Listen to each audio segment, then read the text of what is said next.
Wow, what an introduction. I'm underwhelmed. My name is Ajit. Got a Mensa crowd in here. They say if you're of a higher intelligence, you can pronounce a foreign name with ease. I want to thank Barbara and Jan and Jean for for inviting me here, my lady, to partake of this privilege, as it were. And I applaud their good judgment. I'm teasing. Just teasing. I'm a very humble man. I'm so humble, I'm proud of it.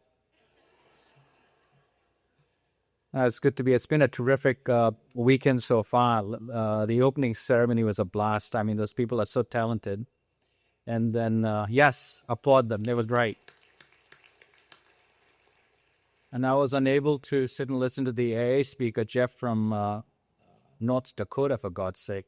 Now, I'm really grateful I'm in California. I've been to his town. I wouldn't want to be there. And then listening to Larsine last night. What a blast. She kind of wakes you up. You don't need coffee when you listen to Larsine. And then this morning, listening to the family, that was very touching. I used to be an Al-Anon sponsor, and I tell you, Al-Anons have a very special place. Sort of new growth for me when I was an Al-Anon sponsor. To hear a 14-year-old kid describe how his father would pick him up and throw him against the window as if he was talking about his golf game the day before. It was such nonchalance. I said, oh my God, I have nothing to complain about. I came from a very sheltered family. So it's been terrific, and I'm glad to be here. I want to welcome all my friends in Al-Anon. Hello. It's the Al-Anon salute. And you're really pitiful Al-Anons. I give you the... Any newcomers in Al-Anon today? Anyone living with active alcoholism? You are? You live with active alcoholics? Mine was rather sedentary. She didn't have much activity. She threw dishes and knives, and so that was the only activity I saw. Good to have you here. I'm sorry that this is your first Al-Anon meeting. Maybe Sunday you'll get to Betty's and Zetz's meeting and really get the program there. Any members of AA in here? I welcome you too. This is the Al-Anon WAG. I was watching Mitch Hedberg, the comedian, the other night. He's dead now. He says alcoholism is the only disease where people get mad at you. You don't go up to a lupus patient and say, you have lupus. Or if your cancer was in remission, how come you have cancer again? Any double winners in here? I welcome you too. You must be a schizophrenic lot. I'm self-centered. No, you're too obsessed with other people. No, it's good. I like your slogan, expect a miracle. As I've been in the program long enough, it's no longer expect a miracle, it's observe the miracles happening around you. And I was at a book study on A Course in Miracles, and they describe a miracle as a change in perception. And this program, it's been all that about for me, because my very first Al-Anon meeting, my perceptions are totally off. I'm looking at, I sound like that kid from The Sixth Sense, that movie. I see beautiful people. Light. The look in your eyes is just, you can see the shine as you walk by, you see all these beautiful people around you. And my very first meeting, my perception was so off. I had 6 women in there. The room was dark and dingy. It was as brightly lit as this. And I saw 6 women, average age, deceased. That's what I saw. So did I see live people then? Oh, my God. I tell you, my story, I can tell you in a minute or two here in terms of what my problem has been. It's never been alcoholism. I have 2 diseases. One is image management. I think, Lee, you can identify with that. I may feel like crap, but I got to look good. Why do I got to look good? Because you're judging me. And don't even know you, and I want to please you. And I want to impress you. Why? Because I grew up in a home where the mantra was, what will they say? I had no idea who these they were, who had no lives of their own, but they were focused on mine. And they judged me not by just the way I was, but by the company I kept. So I had to be extremely wary in terms of how I walked, talked, looked, and dressed, because I was constantly, the focus was on the outside, not on the inside. So I really had a very, very poor, what you call developmental issues in terms of not the insides were not developed, no depth to my personality, no, a feel for who I was. I was whatever you want. I was like that Woody Allen character in the movie Zelig. Whatever you wanted me to be, I became, and I became quite adept at doing that. And the other disease I have is I really don't know when I came into Al-Anon. The focus has always been in the outside. I recall that I came around 1980, which gives me 26 years, and my story will tell you there's no linear correlation between time in program and recovery. You know, you see those smart 4, 6, 8-year-old members in the program, and they have everything profound coming out of their mouths. I was one of those people. I knew the program back and forth because I figured if I'd read something, I understood it. If I understood it, I experienced it. Therefore, I didn't have to work it. It was all in here for the longest time. And about 17 years into the program, it slowly started to descend from here to here. I heard Bob Lahan say one time, he says, once you start working the steps, you'll come to a point where the steps will start working you. And that's what's happened to me. It's just been a whole different shift in the last few years. And I had another shift about a few months ago. So I'll tell you about that as I go through my story. So I can't exactly recall when I came in 1980, but I can tell you to the moment when she walked into AA, my former spouse. It was May 25th, 1983, 8:02 p.m. I had my eyes on her. When is she going to go in? Amazing. It was 8:02 because we were running a couple minutes late.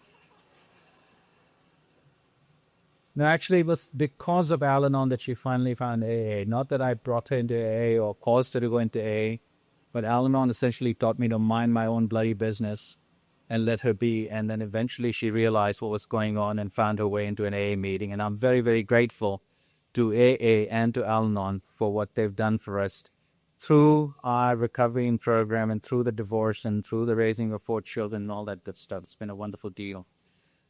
My story is that of a recovering arrogant prick. Seriously. I've been blessed with vanity and arrogance and ego beyond my, it denies my rather mediocre, what you call resume in life, so to speak. And what this program has done, it's been like a big fat ocean crashing against the cragginess that's been on the outside, smoothing it out as we go along.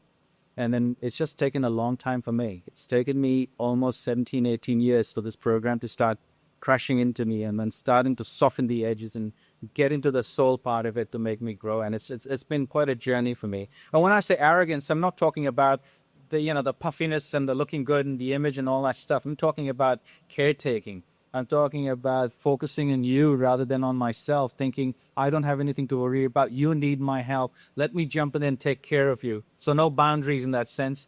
Caretaking all the time, obsessed with other people's behavior. I've recognized alcoholism was never my problem. My problem essentially is wanting to drive 4 cars on the freeway at the same time. The moron who's not driving fast enough, the idiot who wants to ride in the back seat, and the fool that's in my blind spot, he won't let me cut in front of the other guy. My personality is I'm talking about the past, how it was sort of. It's not so much anymore. The kind of guy who used to go on a date with a beautiful woman. She could be a drop-dead number 11 on a scale of 10, but God help her if she's got a piece of lettuce stuck in her mouth. Because a woman disappears and the head of lettuce is right there.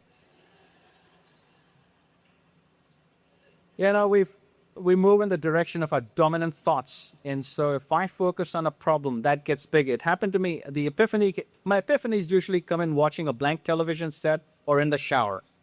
And I'm in my shower and I'm showering and I got a white tile in front of me, the shower head behind me, and there's a black ant stuck on the tile.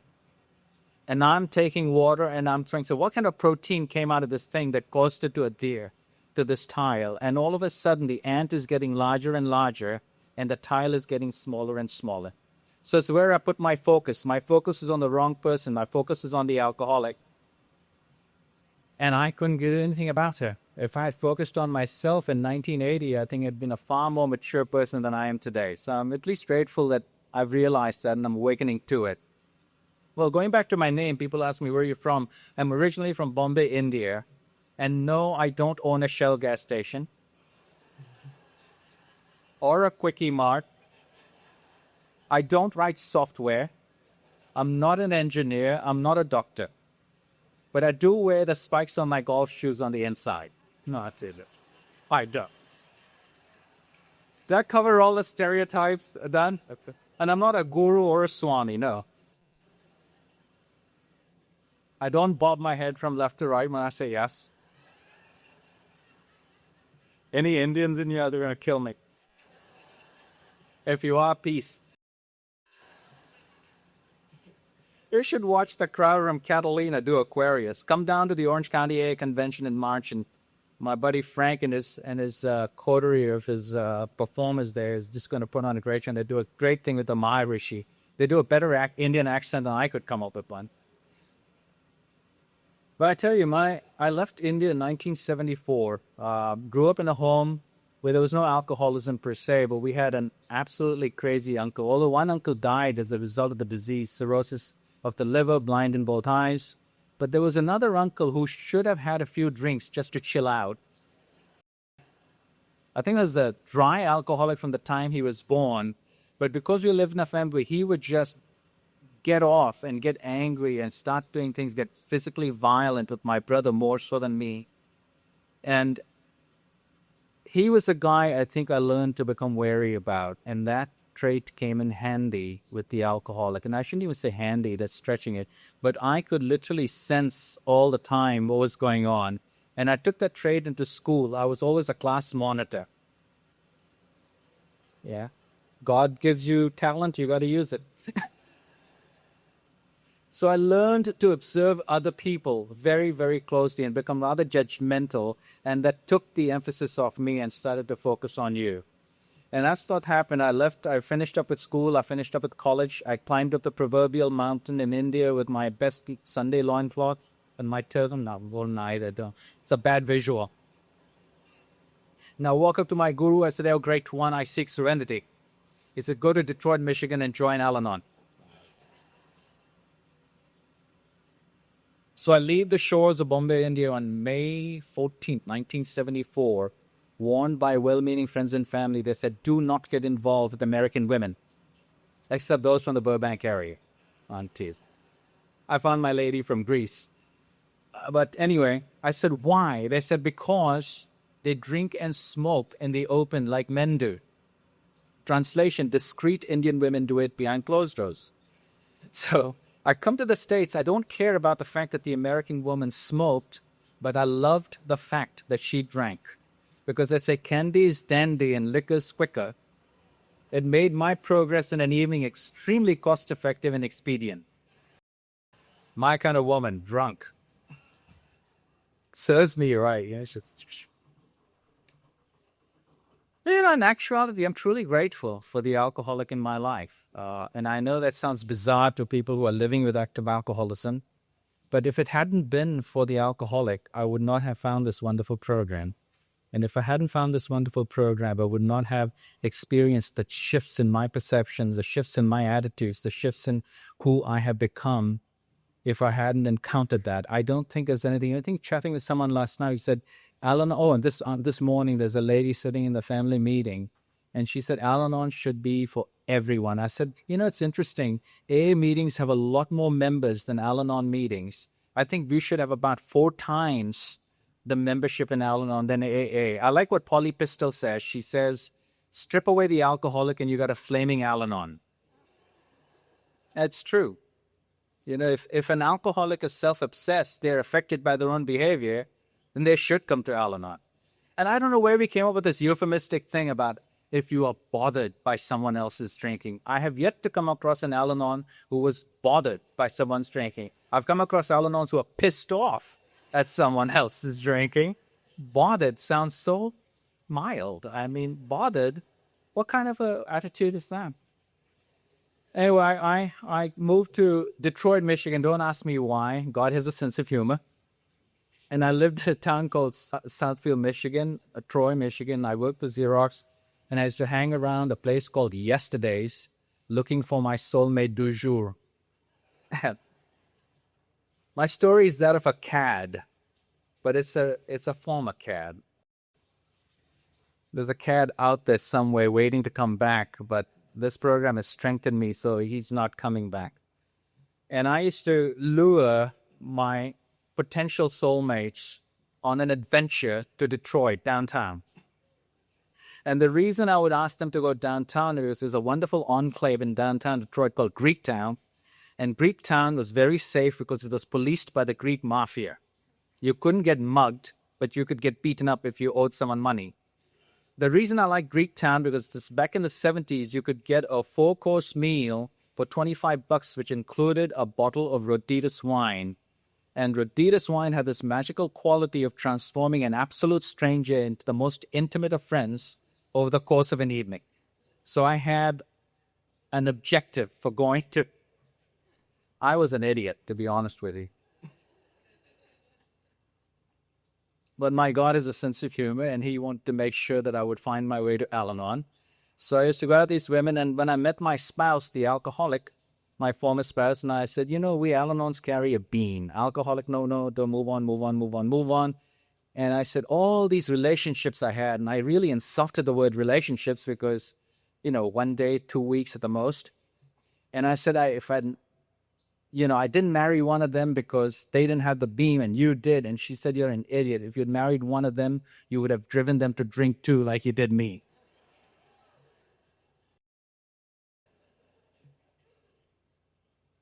Incredible, I tell you. And so we started to, nothing was happening for me in terms of a soulmate of any kind. It wasn't until I was at a place called Traffic Jams at Wayne State University in Detroit. It's a student hangout. And I was there with a couple of my students, and we were sitting and chatting. I used to teach part-time. And here comes this lady who is working her way through nursing school. And she waits at our table, and my beam takes off. Here's the woman I'm going to marry. I'm going to make excuses for her, tell her lies, mend her relationships. And she said, here's the idiot who's going to do it. And I asked her out.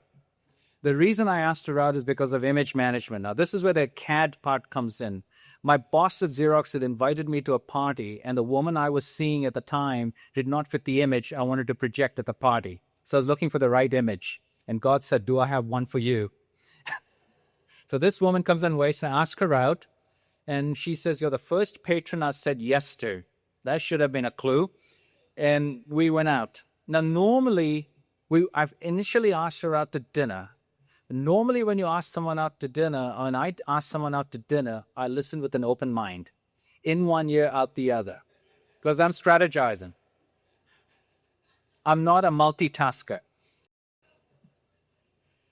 This was bizarre. I was actually indulging in intellectual intercourse with this woman. We're having a conversation. She was talking and I was listening. That should have frightened the hell out of me and I should have left her in the restaurant, but no. We went to the party and warning number 2 shows up, my buddy George. He says, you and Susan look so comfortable together. How long have you been going out? 6, 7 years? I said, George, I just met this woman last week. This is our first date. He said, no, you look very comfortable together. And I'm thinking it must be a past life thing, being from India.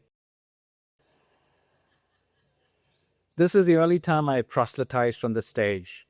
If you're that comfortable on your first date with someone, one of you leave. Because the rocks in their head fit the holes in yours, as they say. But I was preening, and so we decided to start seeing each other, and we had a relationship for about 4 months. And here's where all the magic starts. It was 4 months into our relationship. There's a knock on the door at about 10 o'clock at night. And I opened the door and out stands this woman with a lump on her head. And I said, what happened? She said, my mother struck me in an alcoholic rage. Now, the Father in me, the knight in shining armor. I mean, if I was like Mick Jagger, I would have sung that song, I'll be your knight in shining armor, So I said, you will not move in with that woman. You will move in with me. A Hindu from Bombay, India, does not ask a Polish Catholic girl to move in with him. But that's not the worst part. The worst part was actually watching her God-fearing Catholic mother, who disavows sinful relationships like actually living together, helping her daughter move in with me. That was a clue that something was wrong. But when you're not into here, you're on the outside. You don't get these clues because you're clueless. So we lived together in sinful harmony for a while. When strange things started to happen, doors banging, screams happening, bedroom, she was there. She would let out these wails, and I'm not even there. I don't even know what fun she's having all on her by herself. It's just bizarre. Now, you might have thought I'm in denial. Denial was progress for me. I was clueless. When you have no depth to your personality, you have no dimensions to your being, how can you be in denial? Clueless is where I was. So we decided to do the next indicated thing. How many of you have done it? Get married. After I marry, everything will be okay. So we met married, and we moved into this little condo in a town called Warren, Michigan. If you're from Warren, Michigan, be grateful you're in Burbank. More grateful than Jeff, who came in from North Dakota. And this condo had a little half bathroom that brought me out of my cluelessness into some sense of denial, into awareness and acceptance. That half bathroom was apparently her bar. I didn't know that. So I go into the half bathroom occasionally, open up the cabinet, 6 or 7 empty cans of beer would topple out. And I was upset that they were not in a trash can.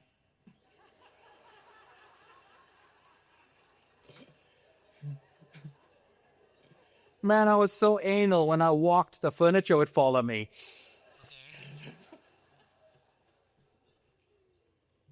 And I'd go up to my wife with such self-righteousness. What were those cans doing outside the trash can? And she said, Aunt Bunny, her aunt, her sister, mom's sister, came over and had a few beers. I never questioned Aunt Bunny. Why do you take a six-pack into the bathroom?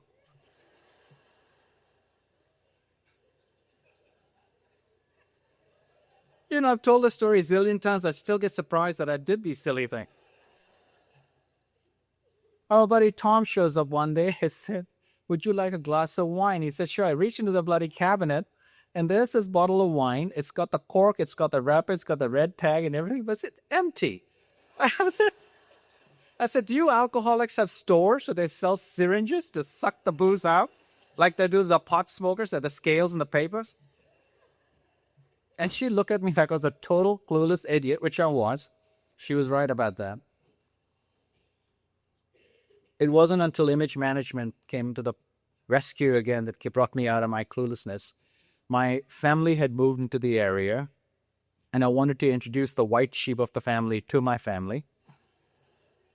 Get in my car, we're driving. I smelled Danaka, and she's being rather nasty. We get into a fight. So I look at her, I said, I'm not taking you to visit my family in this condition. I'm going to drop you home. She said, you better do. So I turn around and I drop her off. Something told me to follow her. I don't know what it was. And she goes into her bar. But she left the door open because she thinks I'm gone. And I'm walking by, and as she sees me, she starts to shut the door to the cabinet. And inside, again, the perceptions are off. I thought I saw a 55-gallon drum of Gallo wine. It was a gallon jug. And I just stood there. As if time stood still, and a voice in my head said, your wife's an alcoholic, your wife's an alcoholic, your wife's an alcoholic, your wife's an alcoholic. And if God had materialized in some anthropomorphic form and said, you know what, we don't need one of you, because you're going to think her thoughts, feel her feelings, experience her emotions. When she's angry, you're going to be confused. When she's happy, you're going to be elated. And you're going to have conversations with her, and she's going to respond, but she doesn't have to be there. It's all going to happen here. I would have said, God, you're crazy. It's not going to happen to me. But that's exactly what happened for the next 3.5 years. When I became, to use a psychobabble term, I became enmeshed. I mean, I was so in touch with her. A friend of mine described it beautifully. He said, if you want to know how I feel, stick a thermometer at my wife's you-know-what. I'd call her on the phone from the office. I'd say, good morning. And the way she responded, I would know she was going to drink that evening, or she'd be drunk when I get home. If she walked by and the way she breathed, I would know that she was going to drink. That's sick to be that connected to someone. And what Al-Anon has done is literally separated the people apart and say, you know what, you don't have to be in someone's space that close. Give them the dignity of their own experience. Except I had no Al-Anon at the time. I had what I call a pseudo-logical mind that I thought was logical, because I stood there and I said, I'll take care of it. And this was my plan. I'd been watching a TV commercial called Schick Shadel. I don't know if you remember that, where the wife walks up to the husband. She says, "Sweetheart, you have a drinking problem." He said, "Darling, you're so right." I think some alcoholic wrote the copy to that ad. So I'm new to this country. I believe in truth in advertising. I walk up to my wife and I said, "Darling, you have a drinking problem." She said, "You're an idiot." I don't. No plan B. This was my plan B. How many of you living with active alcoholics, if you don't have much of a life and a lot of time on your hands and an insane mind like mine, you might want to do some of these things, because my next thing that plugged into my head said, if I catch her in the act, then she'll know, I'll know she has a drinking problem and she'll stop. So I would waste a lot of time sitting on the couch observing things on a blank television set, because if you turn it on, you can't get the reflection of what's going on in the kitchen. But you have to be very nonchalant, so you're pretending to do the crossword puzzle. And you're watching. And I'd see her pour her booze through this reflection, and I go, aha, like I made a discovery in science, waiting for the Nobel Prize people to call me. And then she'd crawl up to the bedroom, and I'd move the bottles around, never threw them away, or move them to the counter in total, it's obvious now, waiting at 2 o'clock in the morning for the feed time to occur, when she would come down to get her fix, and I'd be lying in bed saying, aha, now she knows. I didn't know that alcoholics in good standing had their stash in about 19,000 places. In fact, I think I was more creative in the places I thought she had hidden her booze. I was actually almost arrested for molesting my vacuum cleaner. Looking in the bag, I was surprised that lady had it last night. I said, boy, that's where I thought she was hiding her booze. Hoover and I exchange flowers occasionally now. Tea. That's sick. Oh, Lord. That's the insanity of it all. Naturally, she didn't care. I didn't know what was going on. So, I said, you know what, I'm going to leave. No assets, one house. Who cares? So I packed my bags. I'm like Porky Pig with my polka dotted thing on a stick. I'm going to walk out. And she said, if you leave, I will commit suicide. I know a lot of us in the program have experienced that in our dear ones, and I'm not trying to make light of suicide, but if you're callous and you don't care, keep walking. Not like what I did. I looked at her and said, if that's what you want to do, I want to watch it so you don't botch it up. And I followed her from the exit door to the kitchen. Wrong move, because in those 15 seconds, her intentions changed from suicide to homicide. And I'm seeing dishes and knives coming at me with alarming accuracy, 90 miles an hour. She should have tried out for some baseball team. And I'm dodging these dishes because I don't want to run out the door. If I do, my neighbors will find out that my wife has a drinking problem, and that's against image management, which brings me to the point in my talk, why do alcoholics get anonymous after they get sober? Yeah. If they drank anonymously, most of us wouldn't care. Sit in some dark, dank, dingy room and drink yourself to death. Just don't make a noise, please. Don't embarrass me by trying to pee in the closet or in the oven with my friends around. I can't explain that away. I can explain anything else. If you're passed out, I can say she has the flu or the bug. But don't come out and start slurring. And, they say you can spot an alcoholic from the behavior of the non-alcoholic. My friends would say, Ajit, what's your problem? I said, what do you mean, what's my problem? She's got mozzarella dripping down her chin. She's got pepperoni on her eyelids. And you're asking me what my problem is. Oh, she's having a great time. She did. They even have a T-shirt that says, I drink, I get drunk, I pass out. No problem. This idiot has the problem. He walks over her prostrate body on the floor to the garbage can to critique her choice of alcohol. Kmart champagne, ha gauche. Red wine with a screw top. She didn't let it breathe. How can she do this?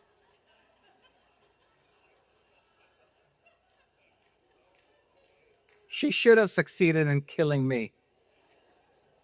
I actually walked up to my sponsor. I said, you know what, Don? I used to be a garbologist. I used to have to go through garbage cans. He said, They send sponsors to one-upmanship school. If you're a fool, he wants to prove to you he's a greater fool.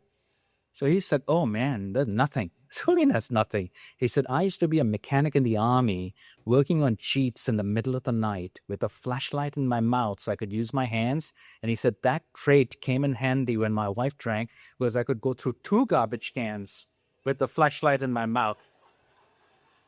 I didn't have the heart to tell him that go to an industrial supply store and buy a miner's helmet.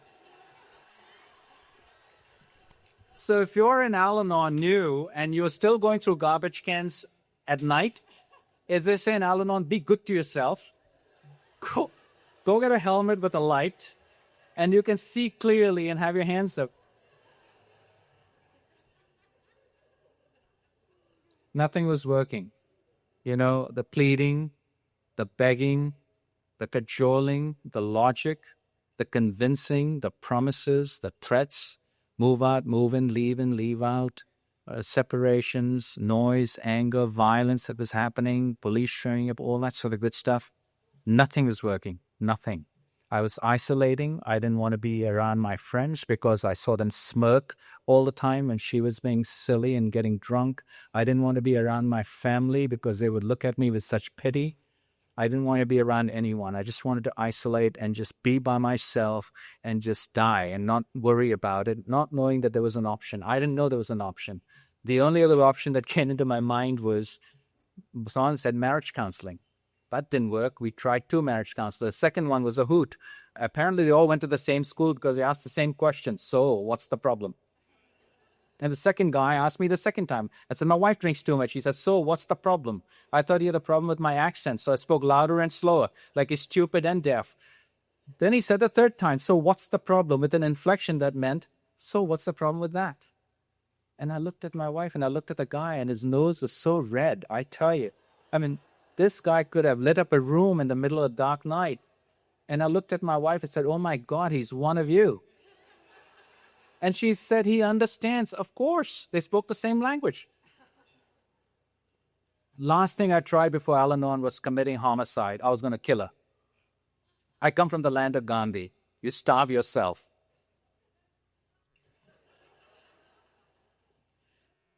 Starvation was not an option for me. And I'm reading this English magazine called Argosy, where Alfred Hitchcock described the perfect murder weapon.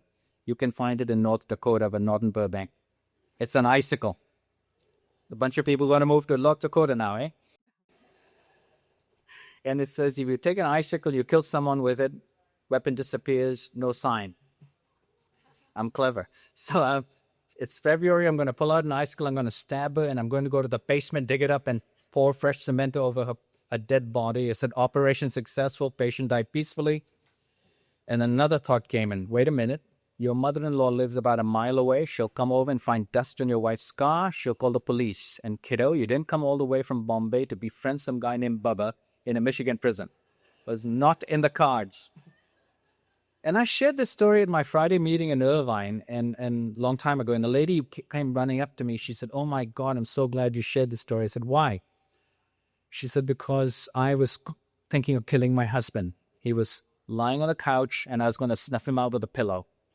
I said, why did you not do it? Thinking she'll say it's a heinous thing to kill someone, it's immoral and all that sort of good stuff. Instead, she said, oh, they would have found cotton in his nose. Alcoholism can kill. It was the twins who finally came to my rescue. Ann Lattis and Dear Abby. Yes, I do read them. I'm an Al-Anon male with a well-developed feminine side to me. I used to take myself out on dates. That is sick. I'm just teasing. Sorry, Vicky. I'm just kidding. Oh, my Lord. I walked into my first Al-Anon meeting so angry because I was going to find a way. I said, at this column by Ann Landis said, if your mother or child or whatever of an alcoholic, go to Al-Anon. I said, finally, someone's going to show me how to get this woman sober. So I walked into my very first Al-Anon meeting, strode into the room, this dark, dingy, dank room, which was brightly lit. These 6 beautiful women who looked dead to me, and I walked up to the deadest of them all. I said, how does this thing work? She was afraid to even get up and give me a hug. Instead, she pointed me to a distant table in the room and said, "Go there. There's the literature. There's a pamphlet called The 12 Steps. You pick it up and you read it."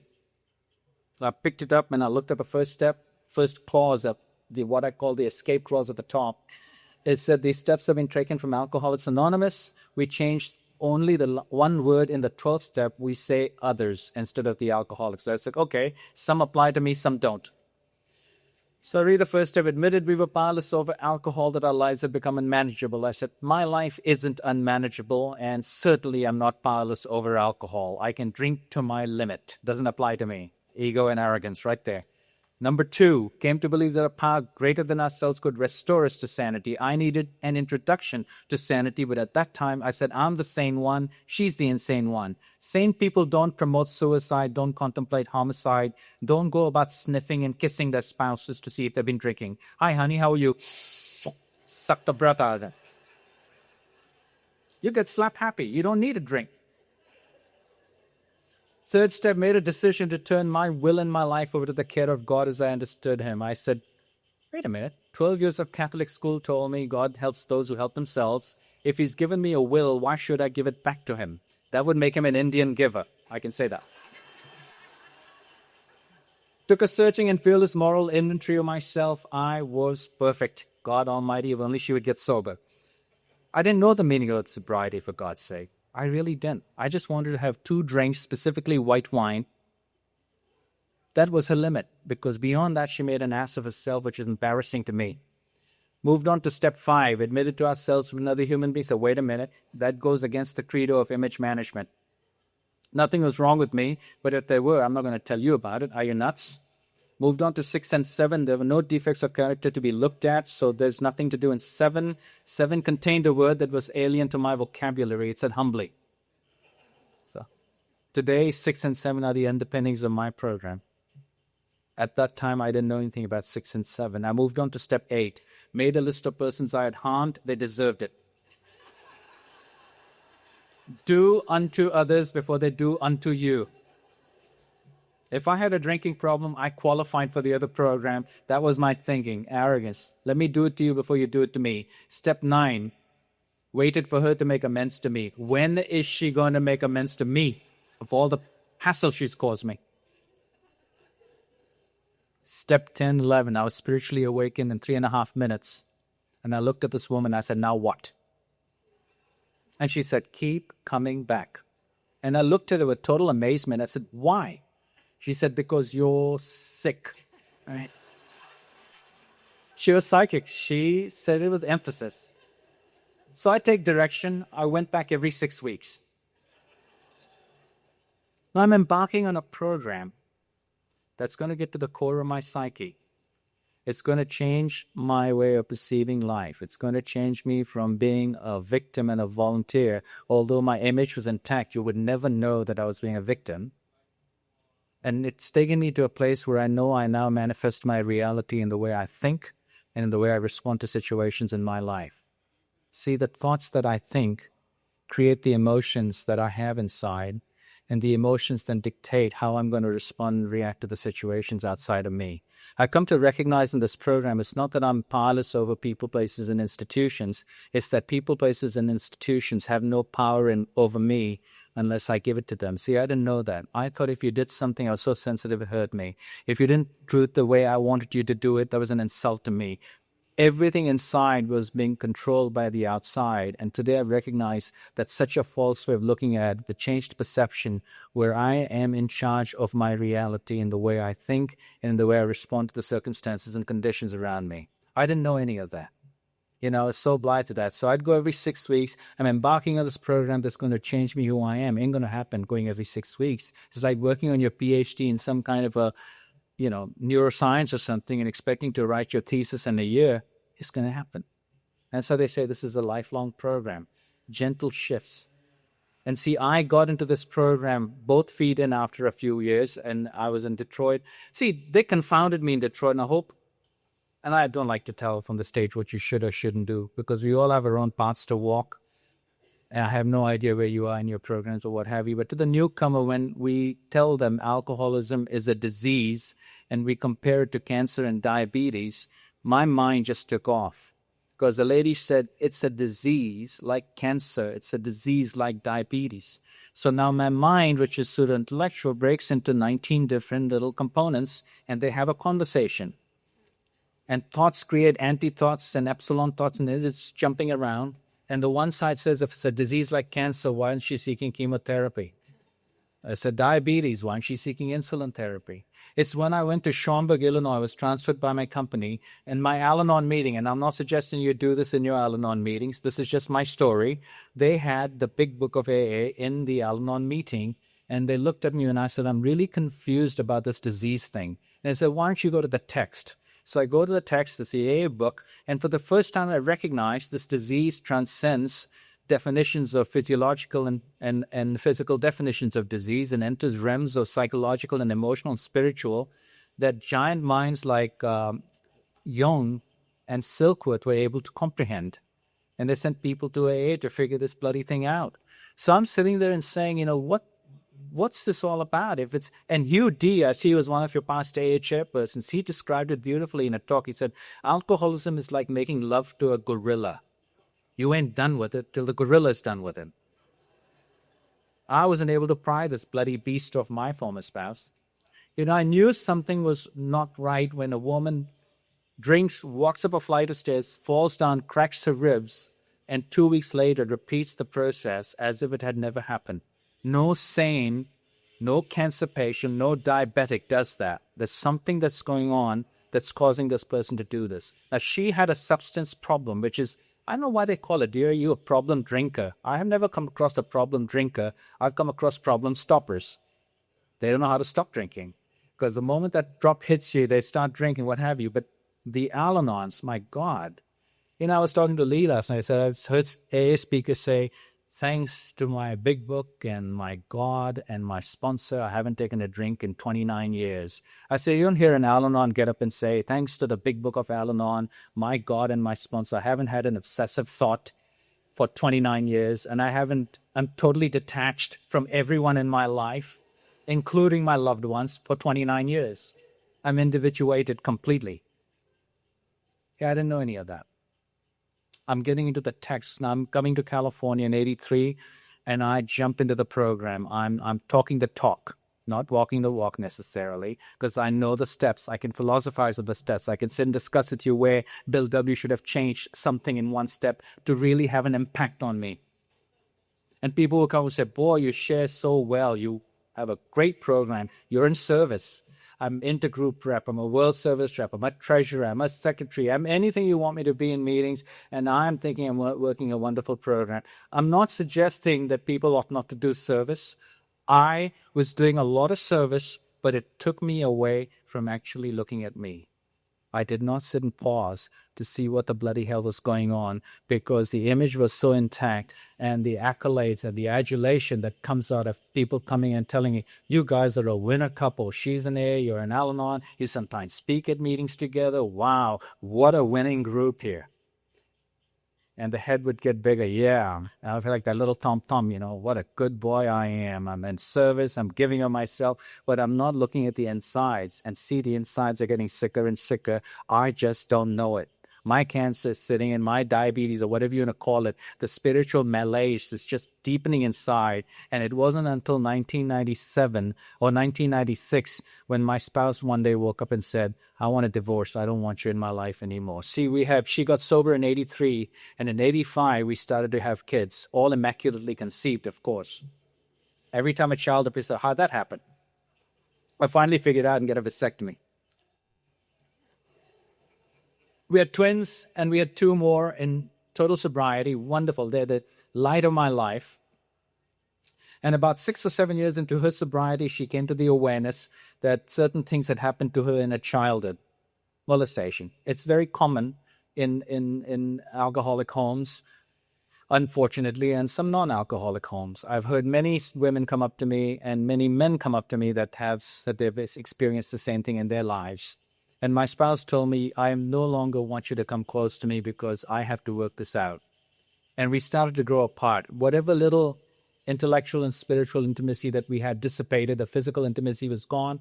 We were sleeping in separate bedrooms at one time. 7 years, my marriage started to die, despite the fact that we were both in programs. In the last 2 years, we're sleeping in separate rooms. But our image was intact. We're actually counseling other couples on how to keep their marriages intact. And some of those people are still married, so you must have done something right. 1996, Sunday morning, my wife says this marriage is over, and I channeled an 85-year-old Jewish guy. Oy vey, I put up with you for 17 years, and now... Then came OJ, and the cleaver comes out, and I'm banging on a kitchen drawer, the poor drawer, nothing to do with it.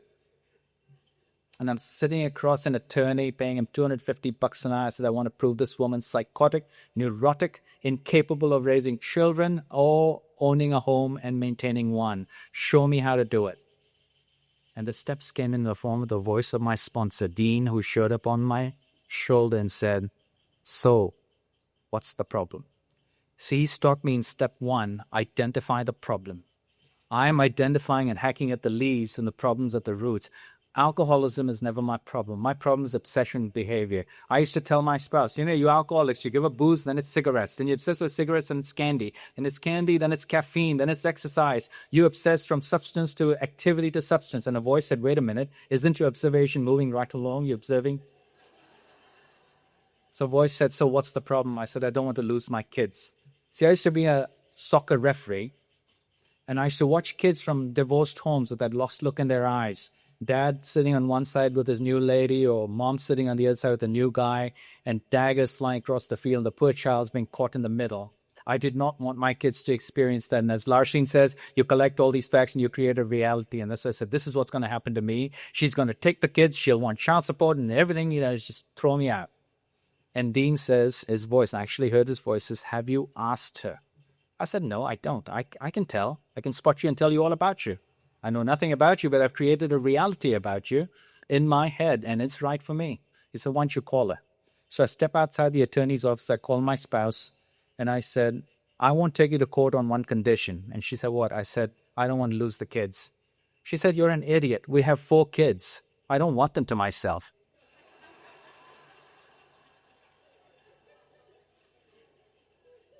What's the problem?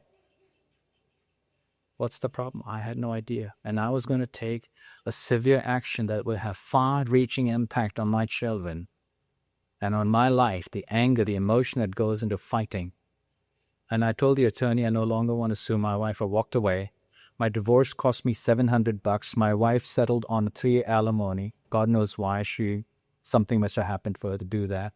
We decided not to have custody issues. We have co-parenting. Our kids cannot manipulate us. My daughter would come and say, Mom, let me do this. I say, well, let me call your mom, find out. And you know what? Because of this program, today we have a non-acrimonious relationship. So easy on the insides. Both, thank goodness to both AA and Al-Anon. My kids have been well served as a result of it. My daughter is funny. After the divorce, she would try and set me up with her girlfriend's moms. I knew there was health there. I didn't walk away with guilt. The only sadness I walked away was because of my kids. My marriage had been dead a long time. I really had no nexus. When you meet someone, you marry them, they start drinking, you move apart, then sobriety, AA, Al-Anon, run, service programs. You're not really connecting.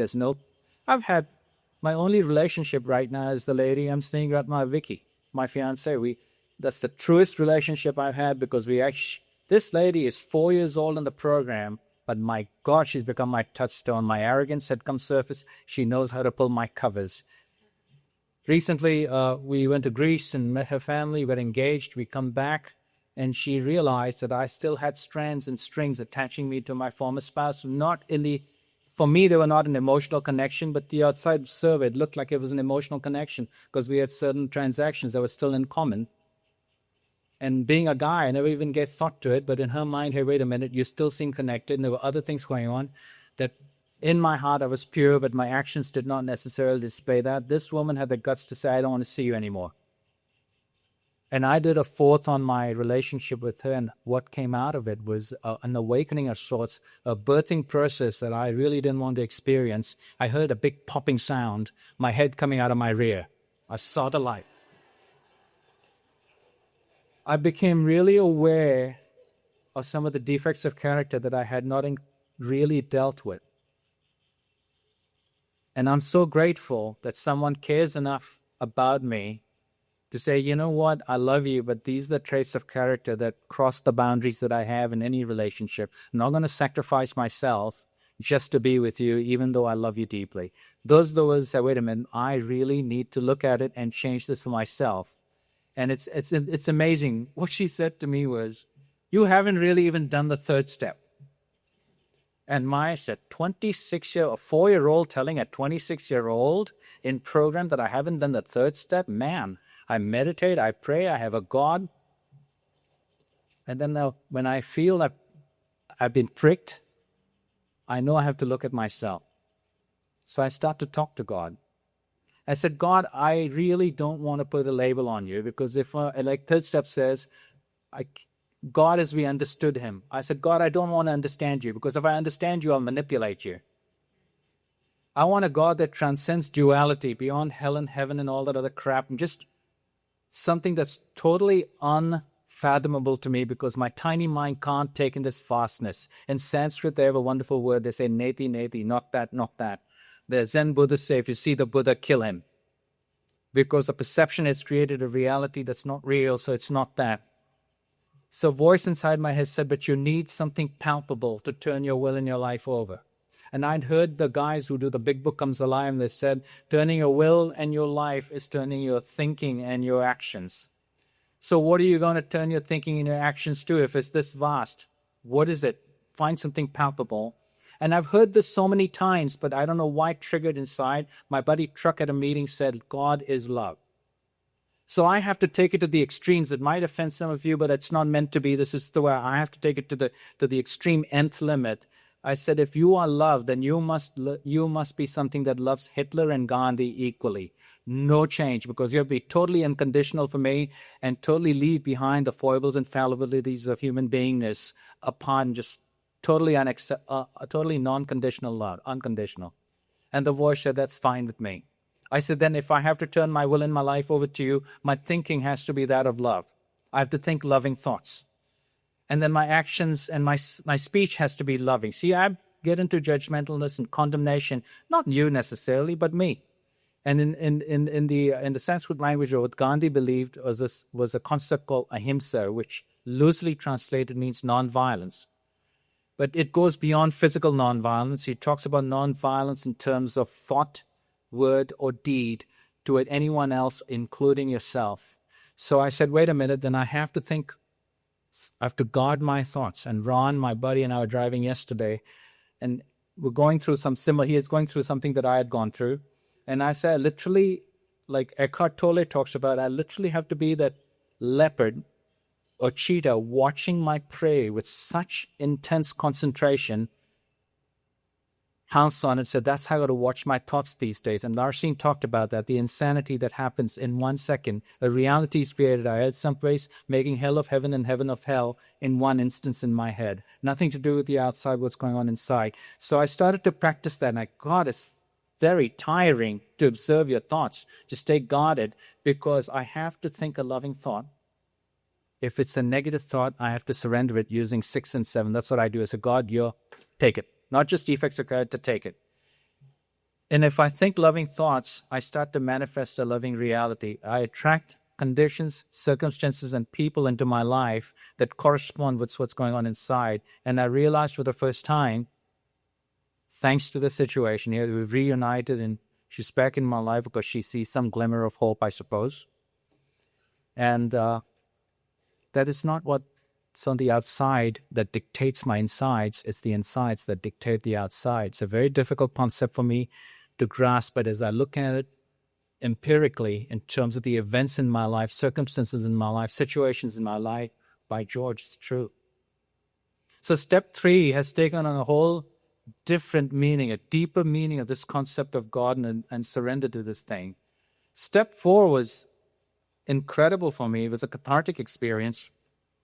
When my wife and I divorced, I was warned by our divorce therapist. You only have them in Southern California. You don't have them in North Dakota, right? Just here, regular therapists. We have divorce therapists here who suggested that I ought not to get involved with women for a year. She wasn't suggesting I turn gay. She just said, don't be involved with women for a year. I said, I'll move to Lesbos so I can be around women. I won't be involved with them. But then the rationalization came in. Oh, I've transitioned for 7 years, transitioned for 2, I'm open. And a woman in my Al-Anon meeting batted her eyes at me, and I thought she was really into me, and I asked her out. She said yes. And we had a torrent, wonderful relationship for about 7 or 8 months. And that has been predicted by this therapist, that relationship ended. And it was far more painful, that relationship, because everything that was lacking in my marriage was given to me by this lady. I was starved and she was feeding me. And when it ended, I walked up to my sponsors. I'm in so much pain. Do you have something you can kill me with? I don't want to commit suicide, so shoot me. Instead, he said, have you ever been alone? He asked me. I said, I don't remember. He says, why don't you lock yourself for a couple of days and do a 4th? And so I looked up, I did a little preparatory stuff. I read a few books. One was, if you haven't read it, it's called Chuck C's book, A New Pair of Glasses. And I read a book called Conversations with God, Part 1. And then the therapist had suggested a book called How to Be an Adult. It's written by, I think he's recovering in AA as well. Beautiful book. And my sponsor said, use the Courage to Change book, page 345. There are 4 questions on it. First one is, who am I? No clue. I'm starting to write. And tears are flowing. The anger's coming out. I'm angry at my father for not playing cricket with me. He didn't know which end of the bat to hold, for God's sake. My father not hugging me and telling me he loves me. My father didn't come from a generation where they hugged and said, I love you. He did not sit up at 3 a.m, woke up my mom and say, how can we screw up Ajit's life today? So 30 years from now, he'll be writing a nasty note to me. Second question of what are my values? I walked up to my sponsor and said, what do you mean by values? I've been to Catholic school, honesty, fidelity, loyalty, and all of those things. He said, no. For you, action. What do you value?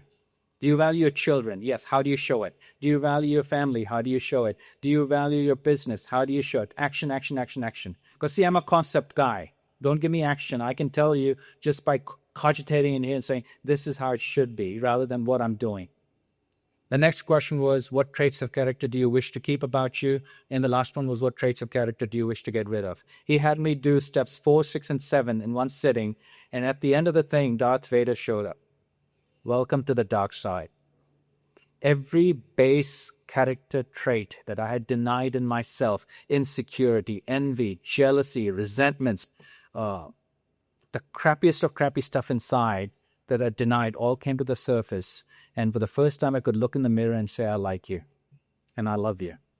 I could never do that. I would preen if I looked in the mirror, but this is the first time I could actually feel my feet hit firmly on the ground. I heard an AA speaker say it beautifully. He said, for many years, my feet were firmly planted in midair.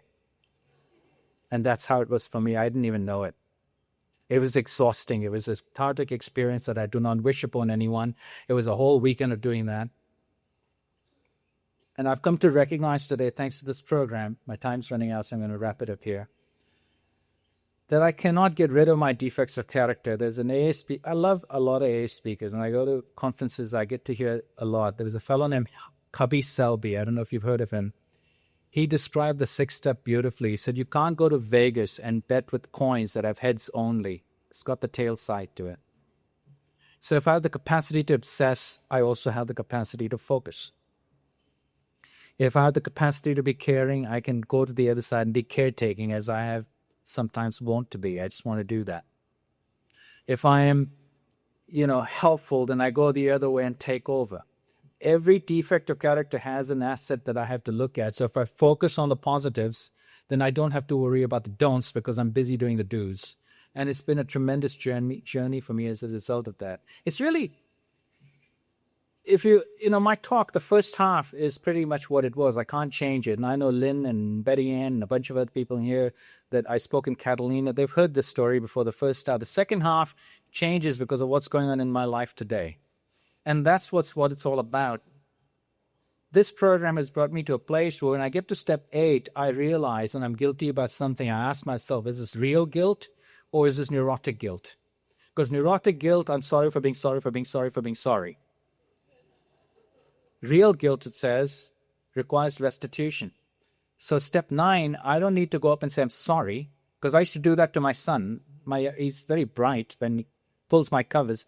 Even at the age 6, I would say, sorry, Justin. I said, Dad, you said sorry 16 times. You haven't changed. It's really requiring restitution, changing who I am or changing my behavior or making physical restitution if I owe you money. And I didn't know any of that stuff. Thanks to this program, it's been a big cleansing. I like what Mildred, a lady from Toronto, the speaker, says. She says, Michelangelo always knew that the Pieta was in the stone. He simply chipped away at the excess. And that's what this program is all about, just chipping away at the excess. If you look at the steps, I think Bill W. is extremely wise because all the steps are stated as affirmations. And they've been stated as if it has already been accomplished. And each step talks about removing something. It doesn't talk about adding something. And I learned this from a guy from Ohio, a black gentleman named Willie. The reason I mentioned black was he actually told us how he used to go to certain meetings and certain days where they had to sit outside the room. They could not be inside the AA room, which surprised me that they had segregation in AA rooms.